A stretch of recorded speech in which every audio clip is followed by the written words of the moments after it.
बोली आया। फिर कहूँगा डॉक्टर अपना काम करें, पर डॉक्टर से बड़ा भी एक डॉक्टर मेरा देव अधिदेव महादेव महाकाल बैठा है। वो काल अधिपति है, वो काल को जीत। जब सारे दरवाजे बंद हो जाएं, दुनिया के सारे द्वार तुम्हारे लिए बंद हो जाएं, लगने लगे कि अब कहीं काम नहीं हो रहा, तब आखिरी में एक बार शंकर की शरण जरूर जाना सा। फिर निवेदन करूंगा, मृत्यु लोक का देव अधिदेव महादेव इस मृत्यु लोक का देव है ब्रह्मा, पर मृत्यु लोक का अगर कोई देव है तो वो महादेव है। इसलिए भगवान विष्णु को पुकारो, मना नहीं। भगवान ब्रह्मा का भजन करो, मना नहीं है। 33 कोटि देवताओं का स्मरण करो, हमें मना नहीं। पर आखिरी में जब सब दूर से हार जाओ, किसी अन्य धर्म में ना जाइएगा। एक बार देव अधिदेव महादेव के पास जरूर जाइए।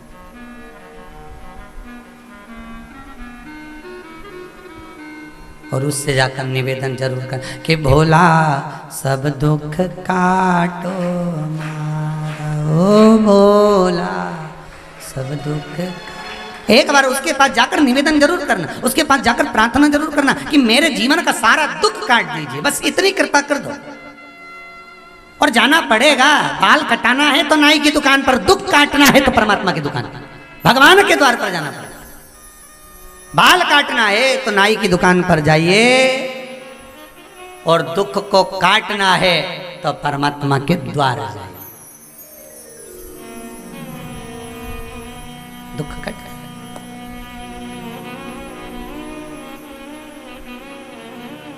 पर जब आलसीपन से हटोगे तब ही तो परमात्मा के पास पहुंचोगे। यही 1 बजे से 4 बजे तक तुम्हारा सोने का समय, और ऊपर से फंस गया सीवर वाला महाराज। 1 बजे से 4 और कथा।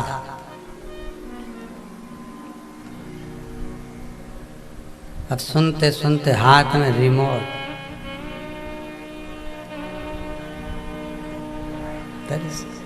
छोटा सा पोता घर पास में आके बोला, दादी ऐसी ऐसी क्यों कर रही है? दादी बोली, भगवान भाग रिया तो बुला रही। अब वही 1 बजे से 4 बजे तक।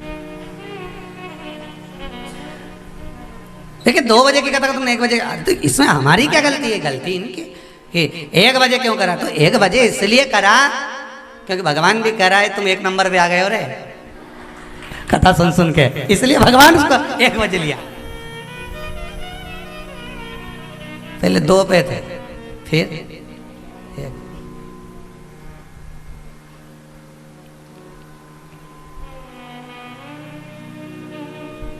अब इधर 12, बड़ी विचित्र समय है वो 12 बजे। राम जी आए तो जम के तो बोलो 12 बजे। भगवान कृष्ण आए तो परशुराम अवतार हुआ 12, बराह अवतार 12, नरसिंह अवतार शाम के 6 बजे। जितने ज्यादा से ज्यादा भगवान के अवतार हुए सब 12 बजे। किसी ने पूछ लिया कि राम जी से कि प्रभु ये भगवान, किसी ने पूछा कि ये भगवान कृष्ण 12 बजे क्यों आए, राम जी 12 बजे क्यों आए? तो किसी के मुख से निकल गया कि हो सकता है रावण की और कृष्ण भगवान तुरंत, जो रावण है वो और कंस है वो, हो सकता है भगवान को उसकी 12 बजाना हो। 1 के पीछे 2 लगा। कितना लगा है? 1 के पीछे 2। 1 और 2 को प्लस कर दो तो कितना हो गया? ब्रह्मा विष्णु महेश 3। 2 में से 1 माइनस कर दो तो कितना हो गया? 1। अर्थात 1 है, उसी में राम है, उसी में कृष्ण है, उसी में ब्रह्मा, उसी में विष्णु, उसी में शिव है।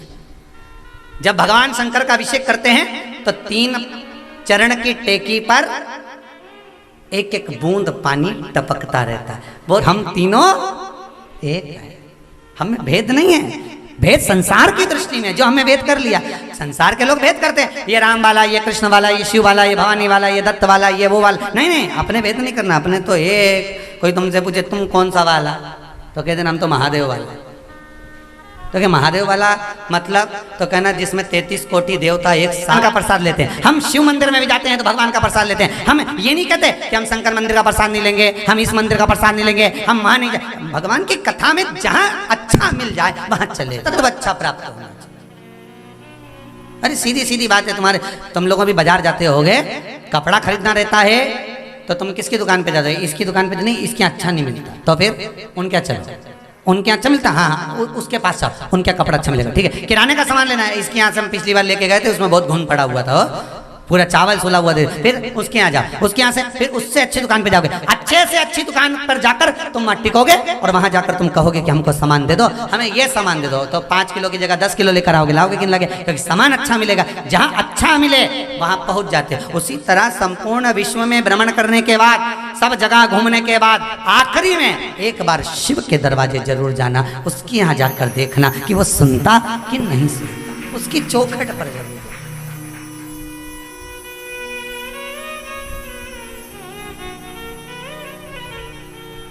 वो सुने ना सुने वो उसके पास से तुम जाकर बोलो तो दरबार में भोले बाबा के दुख दर्द मिटाए, दुनिया के सताए लोग यहाँ सीने से लगाए। उसके दरबार में जाकर कहो तो, एक बार प्रार्थना तो करो, बोलो तो।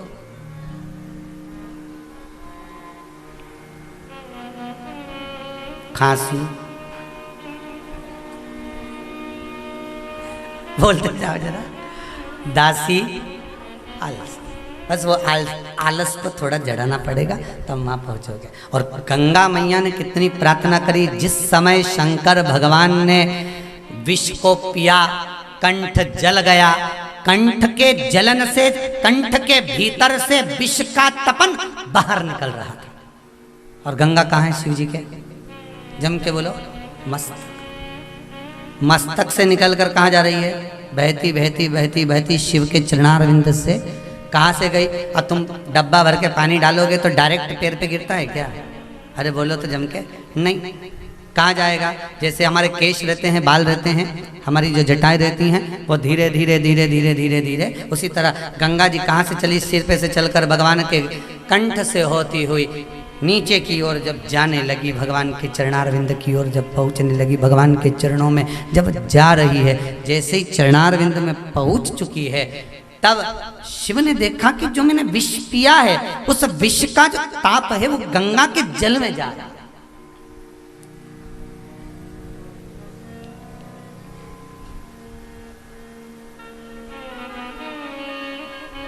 यमुना जी में विष था कालिया नाग का, तो भगवान ने गेंद खेलने के बहाने यमुना को शुद्ध कर दिया, साफ कर दिया।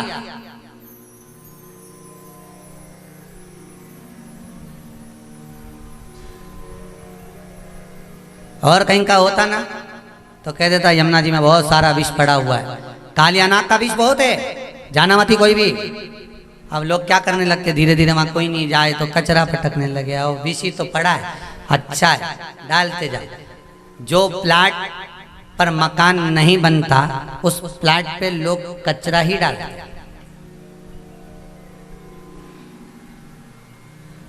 पर जब उस प्लाट पर बंगला बनकर तैयार हो जाता है, मकान बनकर तैयार हो जाता है, तब लोग कहते हमने तो देखा था इसमें तो ये तो बहुत कचरा पड़ते थे लोग।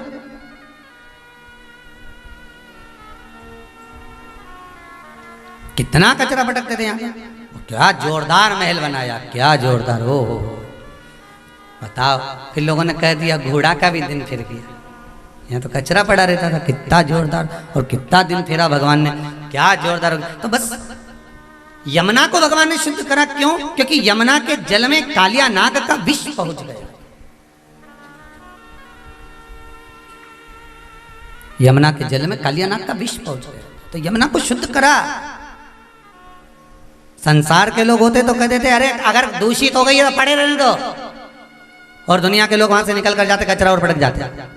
यमुना को और कचरा डालकर लोग दूषित कर देते, और भगवान ने शुद्ध किया। भगवान का केवल एक कहना था कि भक्ति हमेशा शुद्ध होना चाहिए। यमुना कौन है? भक्ति। भक्ति कैसी होना चाहिए? शुद्ध। रिटर्न बढ़ाइए। भक्ति शुद्ध हो, भक्ति कभी गंदी नहीं, भक्ति में भेद नहीं, भक्ति में शुद्धता होना चाहिए। निर्मल मन सो मोहि पावा, मोहि छल छिद्र कपट ना भावा। भक्ति शुद्ध होगी तो आनंद की अनुभूति होगी।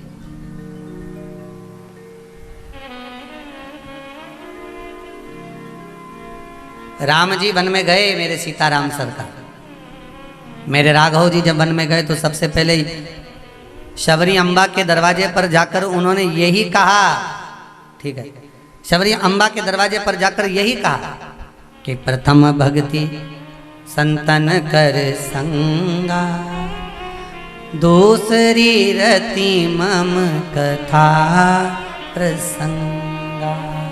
श्री राम जय राम जय जय राम, श्री राम जय राम जय जय राम, श्री राम जय राम जय जय राम, श्री राम जय राम जय जय राम, श्री राम जय राम जय जय राम, श्री राम जय राम जय जय राम। भगति सत्य, भगवान की प्रथम भक्ति का साथ अगर दिया, संतों का सानिध्य, सत्संग, संकीर्तन, स्मरण, संतन कर संगा, दूसरी रति मम कथा प्रसंगा। सुख होगा, उसके आगे कोई सुख नहीं। कोई तन दुखी, कोई मन दुखी, कोई धन बिन रहत उदास, तुलसी या संसार में सुखी राम का दास। संसार में एक ही सुखी है जो भगवान की चरणों में बैठ गया, भगवान की शरणागति में बैठ गया, भगवान की भक्ति में बैठ गया, शिव महापुराण के अंदर कथा श्रवण करने बैठ गया, चित्त वृत्ति लगाकर भगवान से जो जुड़ गया, इस आत्मा चित्त मन वृत्ति से समझ लो वो भगवान का हो गया। एक कथा कही थी, शंकर जी के मंदिर में जाके केवल हाथ रखकर घंटी बजाकर कहता था भोले। किसी ने पूछ लिया ये चिल्लाकर क्यों चले जाता है, मंदिर के अंदर क्यों नहीं जाता? हाजिरी लगा रहा हूं, बस उतना भो, हाजिरी दिल से, दिल से हाजिरी।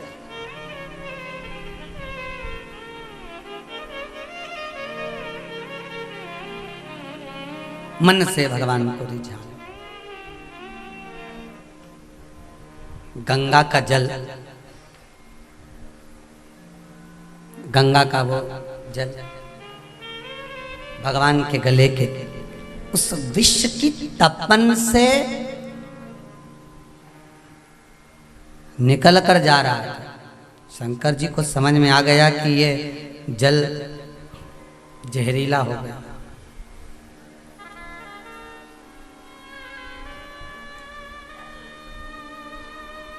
जल जहरीला हो गया। भगवान बहुत, दुनिया के लोग भले कहें, कई लोग कह देते हैं भगवान में बुद्धि नहीं, कहने वाले तो कह देते हैं। एक व्यक्ति ने कह दिया भगवान में तो बिल्कुल विवेक नहीं है। क्या विवेक नहीं है बताओ? इतना सा बेर इतने बड़े पेड़ पे लगाया, इतना सा आम इतने बड़े पेड़ पे लगाया, और इतना बड़ा कद्दू, काशी फल, इतनी बड़ी लौकी इतनी पतली सी डाली पर लगाई। अगर भगवान को कद्दू लगाना था तो बड़े पेड़ पे लगा देता, लौकी लगाना थी तो बड़े पेड़ पे लगा देता। अब इतनी बड़ी लौकी और लगाई इतनी पतली सी डाली पर, इतना बड़ा कद्दू लगाया इतनी पतली सी डाली पर। भगवान में भी एक दिन नारियल के पेड़ के नीचे बैठा था जिसने किया था, और ऊपर से टपक गया एक नारियल। नारियल तो नीचे आया, ये ऊपर पहुंच गया। अब भगवान के सामने जाकर खड़ा हो गया। भगवान ने पूछा इसको क्यों लिया है? यमराज से बोला इसको क्यों लाए? ये तो भगवान में भेद देखता था कि भगवान ने गलत किया।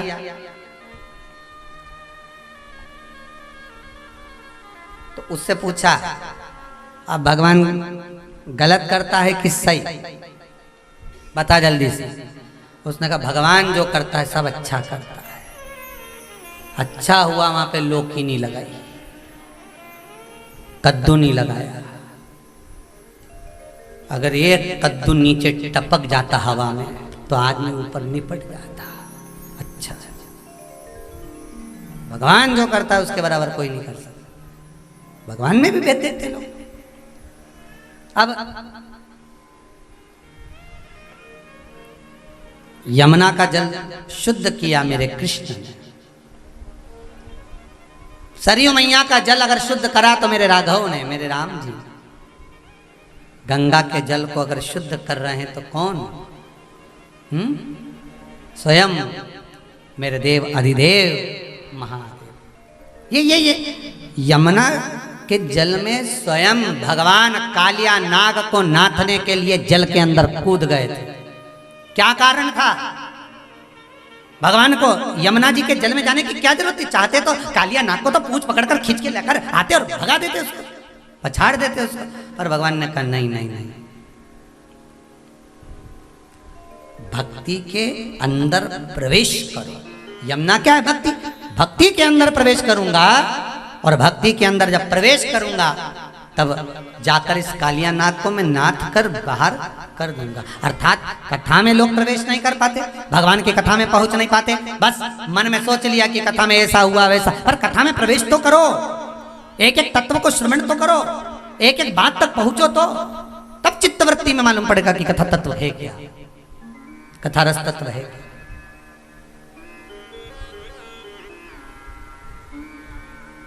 और कौन बता सकता है कि कथा में रस क्या होता है?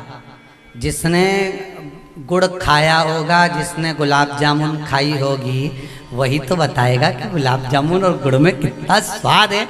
और कहीं कहीं का व्यक्ति ऐसा रे कि किसी की आवाज नहीं हो, वाणी नहीं हो, कोई गूंगा हो और उसको गुड़ खिला दो और उसको गुलाब जामुन ने रसगुल्ला खिलाकर उससे पूछो साहब कैसा है, तो इशारा करके बोल तो देगा हे कैसा। तो तुमने खाया कि नहीं खाया? चार निपटा दिया। है कैसा बता पाएगा? नहीं। कौन बताएगा? जिसकी वाणी होगी, जिसने खाया होगा। या तुम गुलाब जामुन खाओ और तुम्हारे पड़ोसी से पूछो खाती खाती कैसी है, और गुलाब जामुन तुम खाओ और पड़ोसी से पूछो कि कैसी है, बनी कैसी है बता तुम। तो पड़ोसी कहेगा एक तो मुंडा में दी थी, सब खाती जा रही और कहेगी कैसी बनी। अरे एक आध खिलाओ तो हम बताएं कि कैसी। अब वो प्लेट में रखी है, तुम पूरी निपटाते जा रहे हो, पड़ोसी से कह रहे कैसी बनी है, अच्छी तो बनी है ना। अब पड़ोसी मन में सोच रहा पूरी तो खागा और हमसे कह रखे। तो ये शिव पुराण भी ऐसी है, जिसने खाया, जिसने पाया, जिसने इस अमृत को पिया, वही बता सकता है कि शिव महापुराण का रस तत्व है क्या। जो खाया ही नहीं है उसको कैसे मालूम पड़ेगा कि इसमें है क्या, क्या है इसमें। कई लोग कह देते हैं, अपनी सास से कहते हैं, बहुओं से कहते हैं क्या ये पागल जैसे काम करती थी। कई बार पति भी कह देते, रात वो इन्हें मोबाइल लेके बैठ गई, ने कथा सुनती रही। जब देखो जब वो सियोर वाला महाराज की कथा सुनती रहे, क्या सुनती रहे दिन भर। अब इनके कौन बताए कि गुलाब जामुन का स्वाद क्या है, या तो खाए तो मालूम पड़ जाए। और जिसने पड़ोसी भी जब पति रात्रि के सोए तो थोड़ी बहुत कथा वो भी सुन ले, जब कथा सुन ले तो उसके भी लग जाए फिर कि गुलाब जामुन में स्वाद तो है रे। तो उसके भी मन में आया कि अब ला जरा प्लेट तो सरकार जरा मेरे को दे। और उन्हें भी फिर हाथ का मोबाइल इनके दे दिया, ले तुम भी सुनो भेरू, सुनो तो सर। ठीक है, मोबाइल लिया और इसने मोबाइल हाथ में लिया और जो ये सुनने पड़ा तो अब जगदम्बा तो सो गई, पर थोड़ी सी और सुन लो। अब पत्नी कह रही सो जाओ, 11:30 बज रही, गुलाब जामुन खा लिया, अब स्वाद, अब इसके स्वाद लगा तो ऐसा स्वाद लगा, नहीं तो डब्बा ही ले गया घर, दुकान। अब दुकान पे डब्बा ले गया तो वहां डब्बा लगा दिया उसने, सब सुनो जिससे बन सके। तो सब लोग कह भी रहे क्यों पागल मागल हो गया क्या, ये क्या करे बताओ। यहाँ हमारे यहाँ वो सीहोर में खजांची लेन में जावे सो तो वहाँ पर एक ज्ञान चाट वाले की दुकान, वो रोज शाम के वहाँ लगा दे कथा। तो चाट खाएं कि ये खाएं, तो के गुलाब जामुन स्वाद निपटाओ।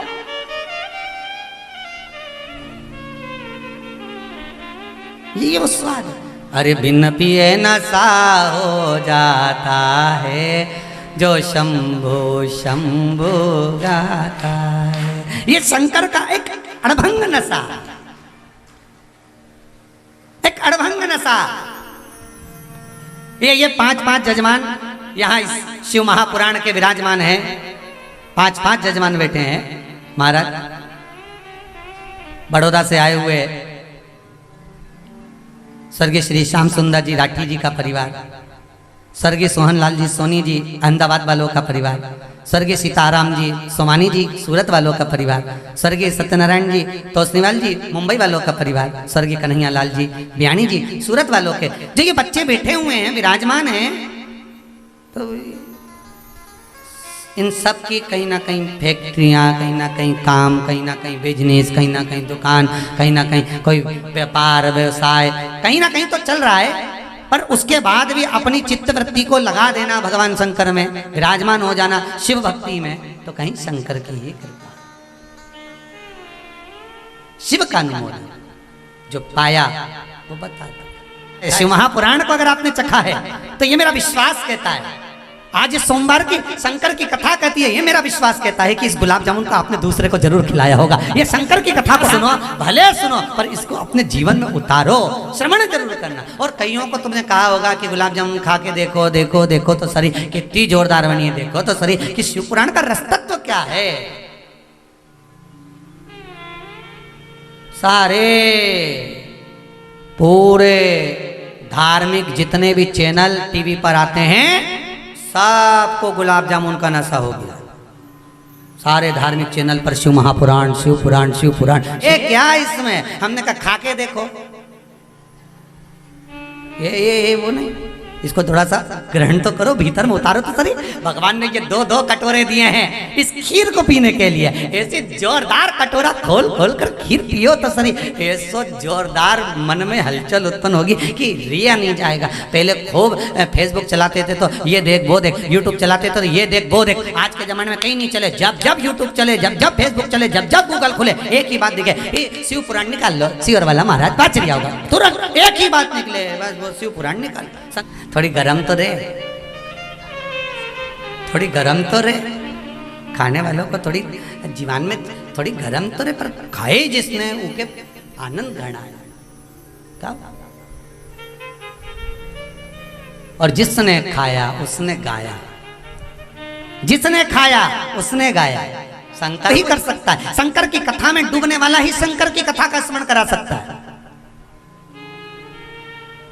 कोई दूसरा नहीं। शिव भक्ति। और भाई कर्म का लेख है, वो तो देखो मनुष्य को भोगना है, मनुष्य देह मिली है कर्मों का भोग भोगने के लिए मिली है। माता जानकी जी ने पिंजरे में एक तोती को